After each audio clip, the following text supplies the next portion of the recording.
दोस्तों, आशा करता हूँ आप सबका समय सही चल रहा होगा। समय का जिक्र इसलिए कर रहा हूँ क्योंकि आज इसी समय की एक कहानी सुनाने जा रहा हूँ। ये कहानी समय के चलने की नहीं बल्कि समय में चलने की है। जी हाँ, आज हम बात करेंगे टाइम ट्रैवल की।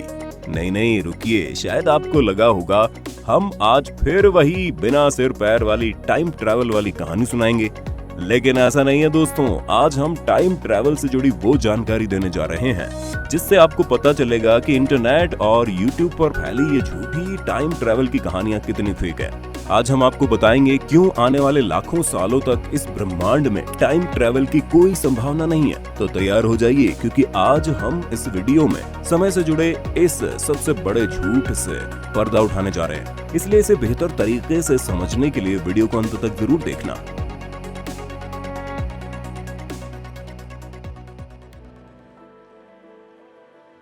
दोस्तों, एक शख्स जिसका नाम नोवा है, उसने 4 साल पहले खुद के समय यात्री यानी टाइम ट्रैवलर होने का दावा किया था। उसका एक वीडियो YouTube पर यह कहकर खूब वायरल हुआ कि वो 2030 से 2017 में टाइम ट्रैवल करके आया है। उसने अपनी उम्र करीब 50 साल बताई और ये भी बताया कि 2030 में टाइम ट्रैवल की तकनीक इस्तेमाल में लाई जा रही है। इस वायरल वीडियो को दुनिया भर की मीडिया और रिलेटेड YouTube चैनल ने खूब चलाया, क्योंकि उसने अपने इंटरव्यू के दौरान लायर डिटेक्टर टेस्ट भी इस्तेमाल किया था, जिसमें वो पास हो गया था। इसी वजह से लोगों का उस पर भरोसा करना आसान हो गया था। लेकिन दोस्तों, सच समय से भी परे है, वो सामने आ ही जाता है। दरअसल बात यह है कि नोवा ने ये भी दावा किया था कि 2021 में ट्रंप फिर से अमेरिका के राष्ट्रपति बनेंगे। और ये बात शायद आपको बताने की जरूरत नहीं है कि 2021 में अमेरिका का राष्ट्रपति कौन बना। शायद आपको इस बात से अंदाजा लग गया होगा कि नोवा और उसकी समय यात्रा की कहानी असल में कितना बड़ा झूठ था, जो सिर्फ इंटरनेट पर वायरल होने के लिए अपने मन से बनाई गई थी। बेशक आपके मन में अभी भी कुछ सवाल बाकी रह गए होंगे, तो चलिए ऐसे ही एक और रियल लाइफ इंसिडेंट के बारे में बात करते हैं जो टाइम ट्रैवल की संभावना को खारिज करते हैं। स्टीफन हॉकिंग की पार्टी। दोस्तों, ये काफी फेमस एक्सपेरिमेंट है जो आपको कहीं भी देखने और पढ़ने को मिल जाएगा। इस प्रयोग में दुनिया के बेहतरीन भौतिक वैज्ञानिक स्टीफन हॉकिंग ने समय यात्रियों के लिए एक पार्टी रखी थी। उनकी ये सोच थी कि अगर कोई समय यात्री होगा तो वो यात्रा करके इस पार्टी में जरूर आएगा। अब आप सोच रहे होंगे कि अगर वो यात्री हुए तो उन्हें पता कैसे चलेगा। तो हॉकिंग्स ने इसका भी एक इंतजाम किया था। असल में उन्होंने जिस दिन पार्टी रखी थी उस दिन किसी को इन्विटेशन नहीं दिया। उन्होंने पार्टी खत्म होने के बाद एक इन्विटेशन बनवाया और उसे हर जगह भेज दिया। इस इन्वेस्टिगेशन में उन्होंने ये लिखा था कि जो भी टाइम ट्रैवलर है वो टाइम ट्रैवल करके मेरी पार्टी में जरूर आए। हॉकिंग ने ये इन्वेस्टिगेशन पास्ट में हो चुकी पार्टी के लिए छपवाया था, लेकिन अफसोस पार्टी वाले दिन कोई भी भविष्य से इन्विटेशन कार्ड लेकर उनकी पार्टी में नहीं आया। और इस तरह से बात प्रूफ हो गई कि इस दुनिया में भविष्य से अतीत की यात्रा नहीं हो सकती। दोस्तों, आप सबको ये तो पता ही होगा कि कोई भी काम करने के लिए एक मोटिवेशन की जरूरत होती है। बिना किसी कारण के हम इंसान कोई भी काम करना पसंद नहीं करते। यही बात टाइम ट्रैवल पे अगर लागू करें तो हम जरूर खुद से ये पूछना चाहेंगे कि टाइम ट्रैवल क्यों किया जाए।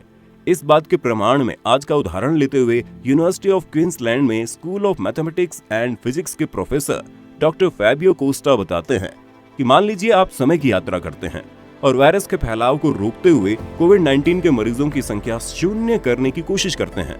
इस कोशिश में आप कोविड के पहले मरीज को संक्रमित होने से रोक लेते हैं और ये महामारी फैलने से रुक जाती है। तो अब जब आप वापस आएंगे तो देखेंगे महामारी खत्म हो गई है। महामारी के खत्म होने के साथ ही आपकी टाइम ट्रैवल करने की प्रेरणा भी खत्म हो जाएगी, जिसने आपको टाइम ट्रैवल के लिए प्रेरित किया। टोबर यहाँ अपने कोविड-19 के उदाहरण से समझाते हैं, कितनी भी कोशिश कर लें कोविड-19 के संक्रमण को रोका नहीं जा सकेगा, क्योंकि अगर आपने एक मरीज में ऐसा होने से रोका तो वो किसी और को होगा। प्रकृति के नियमों को बदलना शायद इतना आसान कभी नहीं हो सकता है। आइए अब हम आपको समझाते हैं कि असल में मामला क्या है। दोस्तों, टाइम ट्रैवल के लिए एक बेसिक कॉन्सेप्ट ये है कि समय की तीनों स्थितियां, भूत, भविष्य और वर्तमान, तीनों आपस में समानांतर हो, यानी आपस में पैरेलल हो। और अगर ऐसा होता तो अब तक हमें समय यात्रा के लिए किसी तकनीक की जरूरत नहीं पड़ती, क्योंकि समानांतर होने की वजह से अब तक बहुत पहले ही कोई भविष्य से आकर हमें टाइम ट्रैवल की तकनीक दे गया होता। या ऐसा भी हो सकता है कि वो टाइम ट्रैवल करके हिटलर के पास जाता, उसे समझाना है कि लोगों को मारना गलत है और हिटलर उसे ही कैद करके उसकी टेक्निक से कभी भी कहीं पर जाकर अपने अपने दुश्मनों और मासूम लोगों की जान लेते रहता।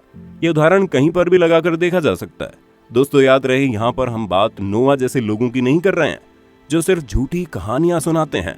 हम बात उस व्यक्ति की कर रहे हैं जो टाइम ट्रेवल की तकनीक भी अपने साथ लाता, लेकिन अभी तक ऐसा कोई इंसान न वर्तमान में आया है, न ही किसी इंसान ने भविष्य से आकर किसी युद्ध या घटना को होने से रोक दिया है जो अतीत में पहले ही घट चुकी है।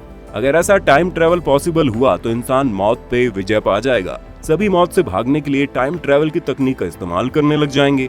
लेकिन हकीकत ये है कि प्रकृति शायद इंसान को कभी भी मौत पर विजय पाने नहीं देगी, क्योंकि अगर ऐसा हो गया तो धरती नरक के अलावा कुछ नहीं रह जाएगी। असल में टाइम ट्रेवल की कहानियां फिल्मों में देखने और किताबों में पढ़ने में बड़ी रोचक लगती है, लेकिन जब ये सारी बातें विज्ञान और भौतिकी के तर्क पर कसी जाएं, तो इन फिल्मों और कहानियों में बहुत सारे लूप होल्स यानी कि सारी कमियां देखने को मिलेंगी। ऐसा नहीं है कि हम टाइम ट्रेवल नहीं कर रहे हैं, हमारा जीवन भी एक तरह की समय यात्रा ही तो है, जहां हम अपने वर्तमान से हर पल भविष्य में जा रहे हैं और अतीत में जाने के लिए हमारे पास बहुत सी स्मृतियां हैं। दोस्तों, आप सबको जीवन के अतिरिक्त किसी भी समय यात्रा में भरोसा करने से पहले इन सभी बातों पर गौर करना चाहिए। दोस्तों, इस वीडियो में हमने बहुत से कठिन साइंटिफिक टर्म्स को आसान भाषा में आपको समझाने का प्रयास किया है। आशा है आपको ये वीडियो समझ और पसंद दोनों आई होगी, इसलिए वीडियो को लाइक और शेयर कर देना। और अगर आप चैनल को सब्सक्राइब नहीं किए हो तो बिना वक्त गंवाए तुरंत कर लें।